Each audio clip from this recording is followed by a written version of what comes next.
Hi friends, ഒരു ഓണസദ്യ പായസം ഉണ്ടാക്കിയാലോ? അതിനായി തേങ്ങ പൊട്ടിച്ച് ചിരകി എടുക്കുന്നുണ്ട്.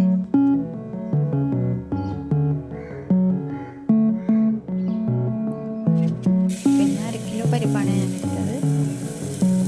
അതാദ്യം നമുക്കൊന്ന് വറുത്തെടുക്കണം.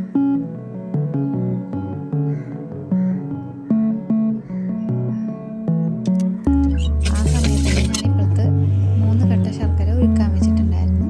അത് ഉരുക്കി വന്നിട്ടുണ്ട്.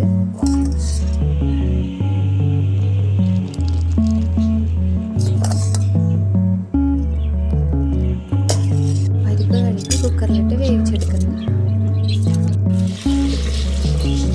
ആവശ്യത്തിന് വെള്ളം ഒഴിച്ച് ഞാനതിൻ്റെ കൂടെ കുറച്ച് നെയ്യ് ഒഴിക്കുന്നുണ്ട്. ഇനി മൂടി വെച്ച് ഒരു 5 വിസിൽ.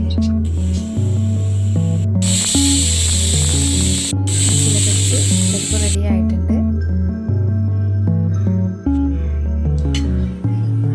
അതിനി ഉരുളിക്കകത്ത് ഇട്ടിട്ട് നന്നായിട്ട് ഒന്ന് ഉടച്ചെടുക്കണം. അതിലേക്ക് നമ്മൾ ഉരുക്കി വെച്ച ശർക്കര നീരൊഴിച്ച് കൊടുക്കണേന്. അത് നന്നായിട്ട് മിക്സ് ചെയ്തെടുക്കണം. ഒന്നാം പാലാണ് ചേർക്കുന്നത്. അത് നന്നായിട്ട് ചൂടാക്കിയിട്ട് നന്നായിട്ട് തിളച്ച് കുറുക്കിയെടുക്കണം. ഏകദേശം സെറ്റായിട്ടുണ്ട്.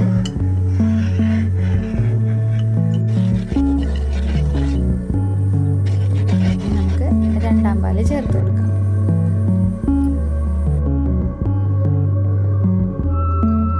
രണ്ടാം പാല് ചേർത്ത് കഴിയുമ്പോൾ അധികം നേരം തിളപ്പിക്കരുത്. ചെറിയ ചൂടിൽ നന്നായിട്ട് മിക്സ് ചെയ്തെടുക്കണം.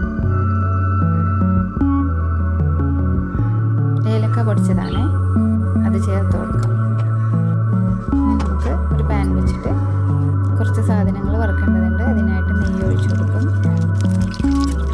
പിന്നെ കിസ്മിസും അണ്ടിപ്പരിപ്പും ചേർത്ത് വറുത്തെടുക്കുന്നുണ്ട്.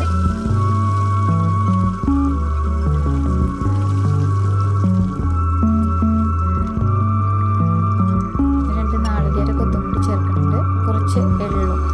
ഇതെല്ലാം കൂടി വറുത്ത് മാറ്റിയിട്ട് നമുക്ക് പായസത്തിലേക്ക് ചേർത്ത് കൊടുക്കണം. അങ്ങനെ നമ്മുടെ പായസം റെഡി ആയിട്ടുണ്ട്.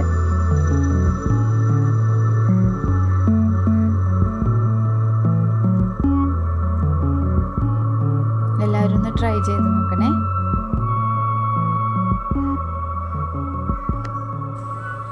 അങ്ങനെ നമ്മുടെ ഓണസദ്യ പായസം റെഡി ആയിട്ടുണ്ട്. ഇഷ്ടപ്പെട്ടെങ്കിൽ ലൈക്ക് ചെയ്ത് സബ്സ്ക്രൈബ് ചെയ്ത് സപ്പോർട്ട് ചെയ്യണേ. Thank you.